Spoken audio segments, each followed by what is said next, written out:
So in this question, you're given that a person has 30,000 rupees with him and he wants to invest them in two different types of bonds. The first bond gives him 5% interest. The second bond gives him 7% interest. So this is a verbal question. This is the information given to you. And the question is, how should he invest in these bonds if he wants an interest amount of 1800 rupees using matrix methods.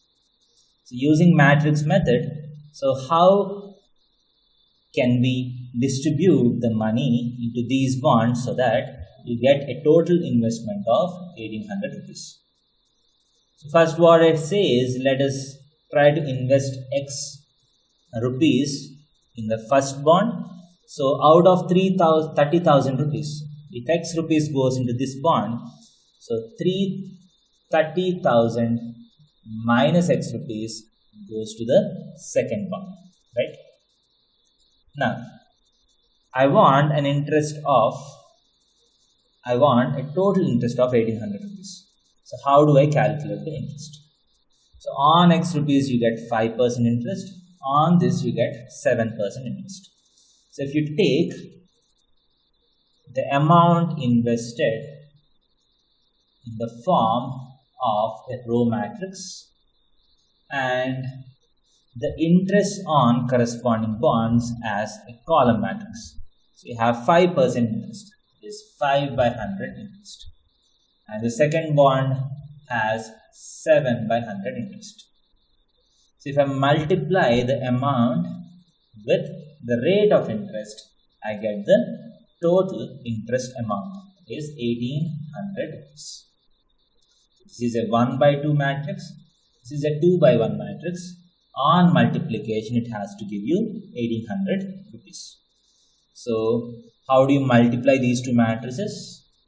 Row 1 times column 1. Because you get a 1 by 1 matrix, you get a single element. So 5x by 100 plus 30,000 minus x times 7 by 100 is equal to 1800 rupees. So this is a matrix, this is a matrix. Now these two elements have to be same.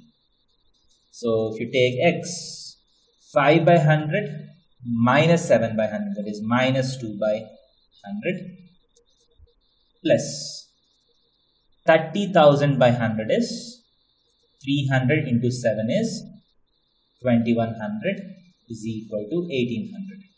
This implies 2x by 100 is equal to 2100 minus 1800 is 300.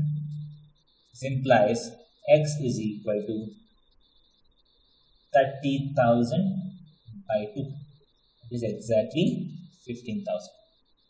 That means if he wants an interest of 1800 rupees, he has to invest 15,000 in the first bond and 30,000 minus 15,000, which is again equal to 15,000 in the second bond. Thank you.